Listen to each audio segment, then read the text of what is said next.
Oh, alrighty, ladies and gentlemen. I've got to stop saying alright, boys, because yeah, I got slated by my mates in the comment, not like in the comments, but in real life. So, alright, boys. So, boys, yeah, mate. Alright, ladies and gentlemen. So, to start off with, there'll be like a little timestamp on the bottom left. And if you just want to skip this little rant, then click that, and then it will actually be the start of the proper video. Video ideas and like how people make their unique selling point, if that makes sense. So like, for example, Dave Trains, his main video idea is he films his pre-workout, and then he films his workout, and then in the post-workout, when he's eating his post-workout meal, he'll just sort of have more like an analysis, and it will just be him talking over the footage. Yeah, I was just thinking, like, obviously I just got done with a shift for lifeguarding. Lifeguarding's good because like it allows you to think, like you just left for your thoughts basically. Thinking like, I don't know, what can I make my unique selling point, like, because obviously I feel like everyone has to have one, and like obviously you can make up ideas. So like, for example, this video is going to be more like Dave Trains' style video because I'm going to like have a voiceover. What I need to do is sort of just make loads of videos, and just, I think it will come naturally, if that makes sense. Like their oldest videos, and all they were doing was just posting videos. Probably first 5 videos of like Will B, for example, his videos were freaking crap, mate.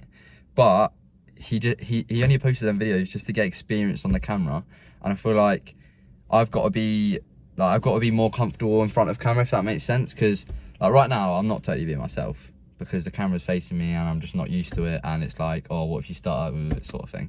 If I film a lot more and just get used to being in front of the camera, it will definitely improve my content because it'll be more fluid. And like, I think you can tell between like how people speak in their first video compared to like their 50th video, for example, because they're a lot more sort of different on camera. They're more themselves because they're used to it. And obviously this is new to me, so yeah, I'm gonna try my best.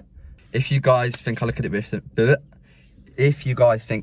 different, I've got my braces done, so yeah, look at that. Looks like I've been to Turkey. Yeah, mate, it feels freaking awesome. But yeah, just a little rant about just shit, really. So yeah, hope you boys enjoyed the video.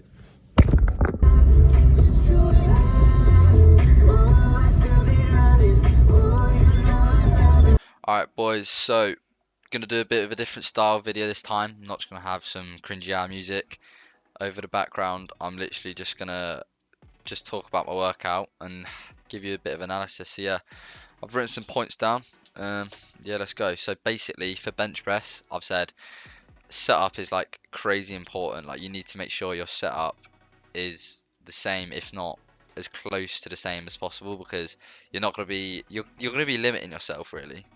And obviously another point I said was I used to make like the same mistake every time I benched. I used to warm up but like do too much, so like I'd get to my top set and just be gassed. And yeah, so like as you see in the warm up I just did, I'm doing 3 reps when I'm getting past 60 kilos.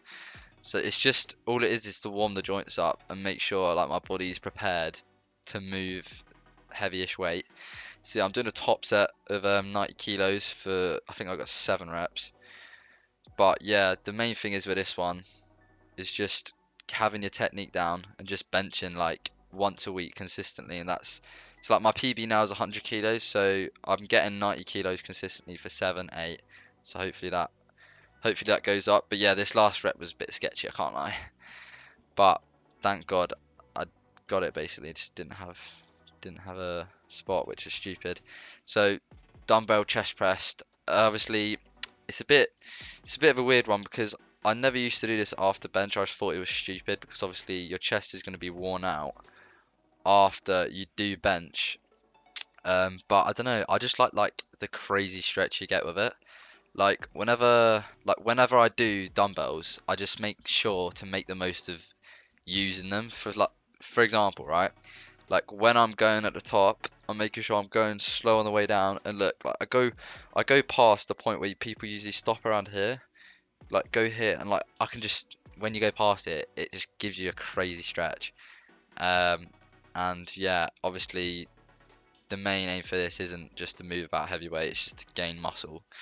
Um, and yeah, also breathing is crazy important. Like this, especially for this, I don't know why, but like controlling my breathing, mate, it's crazy. Like it's so good.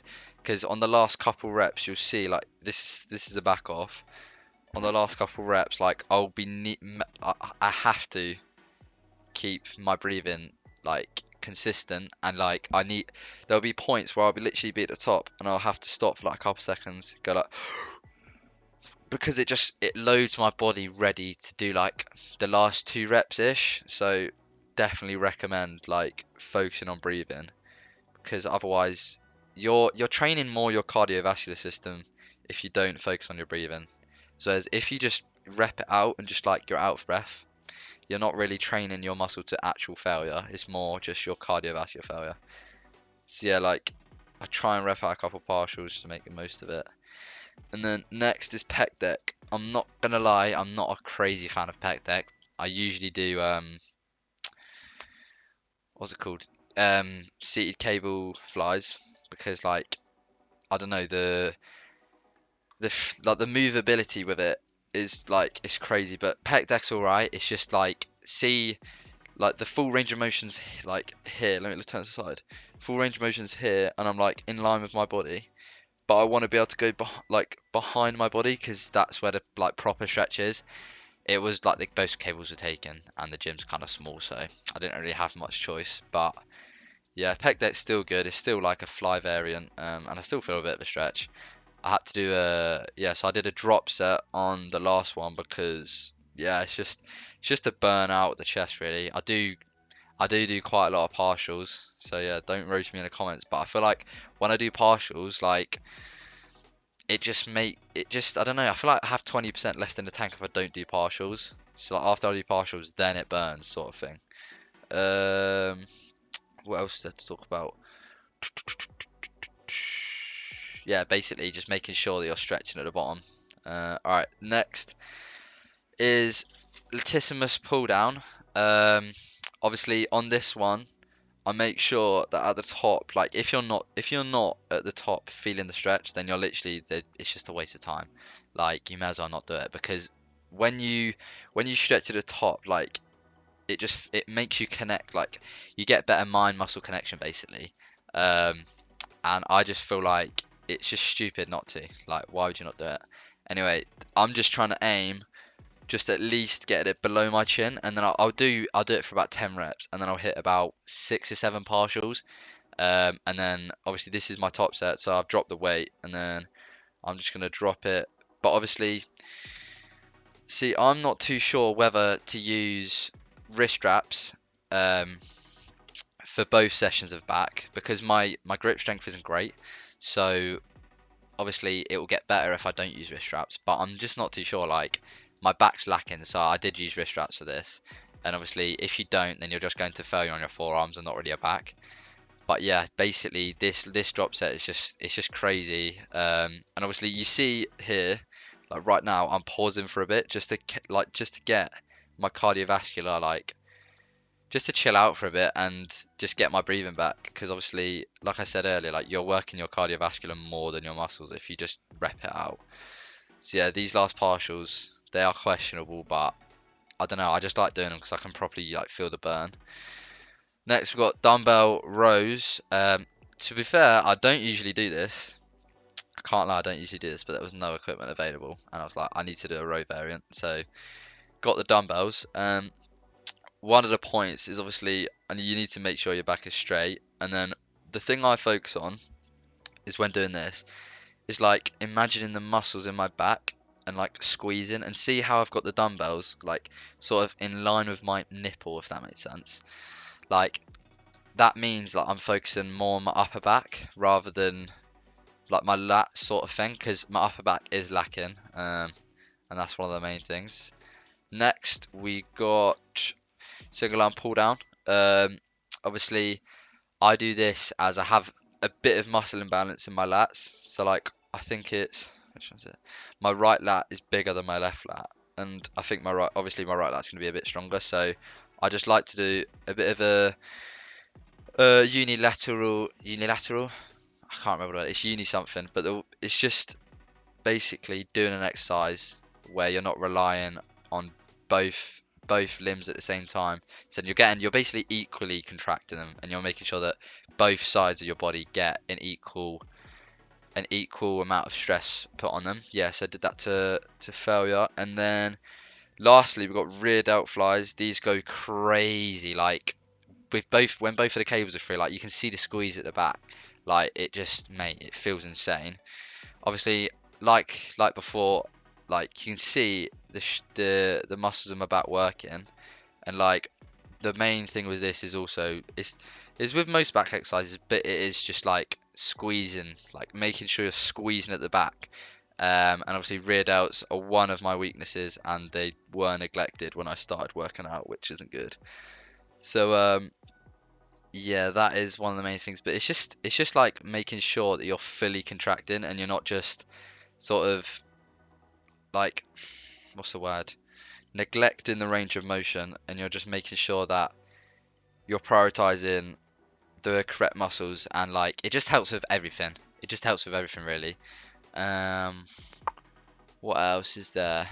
Obviously some days I do face pulls, but today I was satisfied with what I did for rear delts.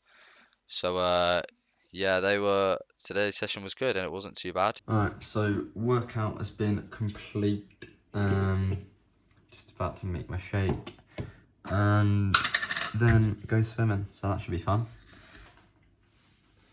Oh yeah, also with back, like I was thinking this earlier, like all other muscle groups, like I have my set routine, and like I've I've experimented with it. But back, mate, it's just so temperamental. Like I still don't have a specific. I do have a specific back routine, but it's not set in stone. So I just want to have four-ish like solid exercises that I can feel and like, you know, see results from. Because like chest, for example, like I know that I'm going to grow from, for example, flat bench, incline, like an incline variation, and then just a fly variation, and that's all I need. And yeah, that's pretty much all I need. And obviously, with back, it's a bit more complex, but I feel like it depends on the person really. Everyone's muscle's different. So, for example, someone doing that pull down might use a different grip to someone else, and they might feel it more. For example, like close grip. But yeah, like I'm tempted just to buy someone's training program and just try it, because I bought Harley Harmers. I don't know if you know him. I bought Harley Harmers, and his back routine's like, it's good and all, but there's like, I want to customize it to meet my own needs. Alright, so shake's been made, calories will be on the screen, and yeah, hopefully this goes down nicely. To be fair, usually after I work out, I do actually have like something to properly eat, but there was nothing in the fridge and I couldn't be asked to go Tesco, so we're just on this. Alright guys, I hope you made it this far into the video. I hope you liked it. I'm finished off the video in the pub, and yeah, I'll see you boys in the next one.